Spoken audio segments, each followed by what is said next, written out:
The worst moment of my life was not when Sydney was diagnosed with cancer. It was not when we were told she would need a bone marrow transplant. It wasn't when we were told that her kidneys were failing. The worst moment was on March 28th, 2012. Sydney had been through so much. Her body had been beaten down over and over, and her spirit was barely holding on. She was once again in the hospital. The pheresis treatment had been successful in removing much of the fluid she was retaining due to her kidney disease, but it also created complications. Her body, convinced it was being denied fluids, had begun to hide them in places fluids should never be. The sac around her heart had begun to fill with fluid. The doctors were hopeful that the condition would right itself and that she could go home in a day or two. Unfortunately, that did not happen. Instead, the fluid increased and it would need to be drained. In truth, it is not a major procedure, and had it been a single issue, it would have been a blip on the radar, but Sydney had been through too much. It devastated her because she had been feeling so good, and life seemed to be getting closer to normal.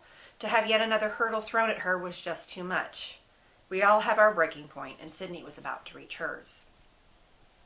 The catheter was put in on the 28th. Her body had built up such a resistance to painkillers that nothing they gave her calmed her before the procedure, and nothing eased her pain after.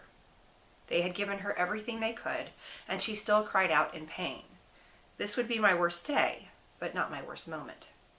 She was finally able to doze for a few hours, but when she awoke, my Sydney was gone. Instead, she had been replaced by a broken down body and a defeated little girl. As if she had not been through enough, her oxygenation began to plummet. Her lungs, irritated by the procedure, had begun to retain fluid. The doctors did not seem alarmed, but Sydney no longer cared.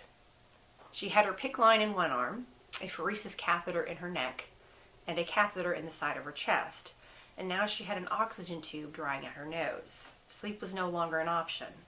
Instead, she just cried. That evening, she sat up, asked me to sit by her and hold her, and she asked me to let her go. She told me she knew she would never actually feel good again until she was with him.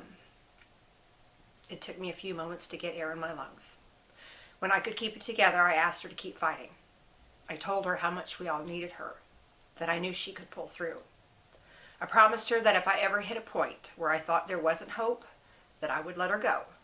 But until then, I needed her to fight. I begged her to keep fighting. The worst moment of my life was asking my child to suffer so that I would not have to.